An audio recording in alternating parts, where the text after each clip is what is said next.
Welcome back, friend. Across 1968 and through 1969, there had already been 3 vicious and violent attacks on young couples in the San Francisco Bay Area. 4 victims had lost their lives to a man known only as the Zodiac. This killer had gone from shooting his victims under the cover of darkness to stabbing them, ferociously up close and personal. A flip and modus operandi that startled and baffled the detectives hunting this man down. The Zodiac was skilled in finding young couples, alone, and in spots that were quiet and isolated. Their location nullifying, to an extent, the fact he went after 2 victims at the same time, a much riskier strategy than going after just one. He was an individual who appeared to enjoy taking such risks, yet planned and prepared to ensure he always remained in control.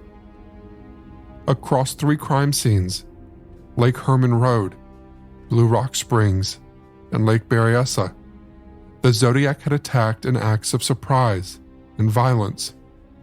2 victims had survived his brutality, but with his face always hidden, the identity of this man remained elusive and out of reach. The Zodiac Killer was a mystery that deepened with each new sickening attack. He was a dangerous and unpredictable human being who thrived on the chaos he created and wasn't finished yet. In his violent movements, or rather the violent periods that he has been in, he's an absolutely ruthless, completely merciless killer. He calmly goes about his business of, he doesn't get great excitement over it. He just, he thinks killing is just killing. So somebody like that is going to be a very serious problem for us. On the evening of October the 11th, 1969, exactly 14 days after the attack at Lake Berryessa, 3 teenage siblings were settling down for the night at their home in San Francisco. They lived in Presidio Heights, a quiet, wealthy and respectable neighbourhood that wasn't usually the scene of violence and bloodshed. That night was a night like any other until it took a drastic turn. At 9:55 p.m, a desperate 911 call came from that home. A teenager, scared and unsure what to do, reported a yellow 1968 Ford Galaxy cab parked at the intersection outside their home on the northeast corner of Washington and Cherry Streets. In the minutes before making the call, the 3 teens had watched from a top-floor window, stunned as events played out in front of them. Around 60 feet away from their window, inside the cab, was a man slumped across the driver's seat. Leaning over him was another man who was positioned in the front passenger seat. He was older, his build was heavier, and his hair a lighter colour. Head bowed, he seemed to be searching through the first man's pockets. As they watched, the second man proceeded to wipe down the surfaces inside the cab with a white rag or handkerchief. He wiped over the driver's side and then the passenger side. He didn't seem in a rush or particularly agitated. Seemingly once satisfied, he got out of the cab, revealing his height to be around 5'8". He walked around the cab exterior, wiping down the outside of the doors and their door handles on both sides. He then backed away and began to walk north on Cherry Street, slowly disappearing from their view. His pace was gentle and steady. The man still inside the cab had not moved. His body was lying awkwardly across the passenger seat with his head angled down towards the footwell of the vehicle. The 911 call was logged at the dispatch centre at 9:58 p.m. San Francisco police officers Pida and Felicetti were the first to arrive. They were quickly followed by Inspector Craik, who took the lead of the scene. It's thought it was the inspector who opened the passenger door of the cab, enabling the man's body to be moved for his vital signs to be checked. Now lying on his back across the passenger seat, a large red stain was visible on the front of his shirt.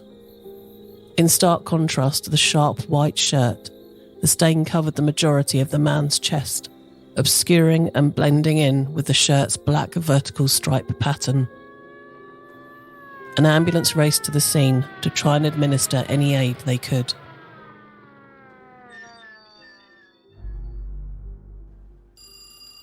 A call to the Yellow Cab Company, with the identification number of the cab, confirmed the driver was 29-year-old Paul Stine. He was married and just months away from graduating with his PhD. He had spent years studying for his doctorate in English at the San Francisco State College. He wanted to be a professor. Paul Stine worked 2 jobs to pay for his studies and support his family. He sold insurance during the day and drove the cab at night, all striving towards completing his degree and moving into a higher-paying academic career. The medics did everything they could to save Paul, but his condition was too grave. He was pronounced dead at 10:10 p.m. that night. He had been killed by a single gunshot by his right ear. The gun was placed against his skin in the moment before the trigger was pulled. He didn't stand a chance against such a savage attack.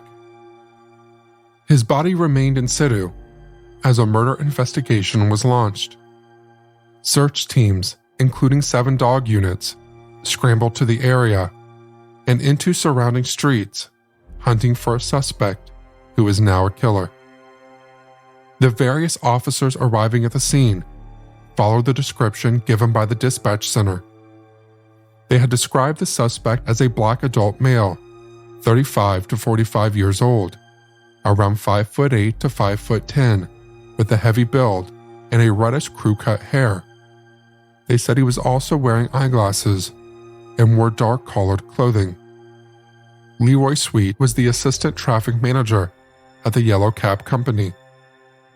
He told officers that Paul had started his shift at 8:45 p.m. that evening. He had picked up a fare near Agua Vista Park on the east side of the city and dropped them off at San Francisco International Airport, around 11 miles away. An hour later, at 9:45 p.m., Leroy had radioed Paul, sending him to 500 9th Avenue for a pickup. It was an address Paul Stine would never reach. At 10:46 p.m., as officers were still processing the scene, Peta and Felicetti noticed Paul's cab meter was still running. Its total was $6.25. Using this figure and tracking back through the various routes Paul could have driven, it was estimated Paul picked up his killer around 12 minutes before he was killed. The route from the airport to where he was found passes Union Square and Mason and Gary Streets. Both areas were ripe for picking up cab fares at night, in between phone-ins from dispatch. This area is 2.6 miles from where Paul's cab was found, a distance he would have covered in around 12 minutes. It's here that Paul Stine most likely picked up his final fare, a man who hailed his cab from the street only to murder him in the minutes that followed. Paul's trip sheet for that night recorded the final fare going to Washington and Maple Streets. Yet Paul was found dead inside his cab 1 block over on Washington and Cherry. We will never know why that was the case, although there are several theories on why it may have happened. A set of bloody fingerprints were found on the cab, prints believed to belong to the individual who carried out the murder. As the years have gone by, no matches have ever been established. Paul's cab keys, his wallet, and cash had been stolen. At that time, officers believed Paul had been the victim of a robbery homicide. Sadly, an all too common event on the streets of San Francisco. In the days to come, however, the true extent of Paul's shocking death would come crashing in. As we deep dive into these chilling tales, we all need a moment of escape, a way to unwind without the shadow of the night creeping in. Here's where Recess Mood comes in. Crafted with real fruit and infused with mood-lifting magnesium and stress-balancing adaptogens, Recess Mood is your guilt-free retreat. With just 20 calories, no added sugar, it's not just a sparkling water, it's a sanctuary in a can. Imagine unwinding during a gripping episode of foul play with a can of strawberry rose, or my favorite, raspberry lemon, letting the stress melt away without the aftermath of alcohol. It's my little secret to staying balanced in the chaos of a busy life. You deserve a healthier way to unwind, to recharge, and to prepare for the next journey into the unknown with foul play. And for the devoted foul play listeners, you deserve a healthier way to unwind. Head to takearecess.com/Shane to get 15% off Recess Mood, your go-to alcohol replacement. As we navigate the cryptic puzzles left behind by the Zodiac Killer, it's essential to shed light on another mystery: the alarming rise in canine health issues. Actress Katherine Heigl, a beacon of hope for our four-legged friends, discovered a solution amidst the darkness: Superfood Complete. Crafted with over 30 of the healthiest ingredients, including vital superfoods, Superfood Complete isn't just dog food, it's a lifeline for our faithful companions. And with Badlands Ranch supporting the Jason Debus Heigl Foundation, every purchase aids in the rescue of dogs in need and helps them find their forever homes. I started my little guy on Superfoods Complete a few months ago, and he loves it. He definitely won't let me go past normal feeding time, and I'm even starting to see some benefits happening.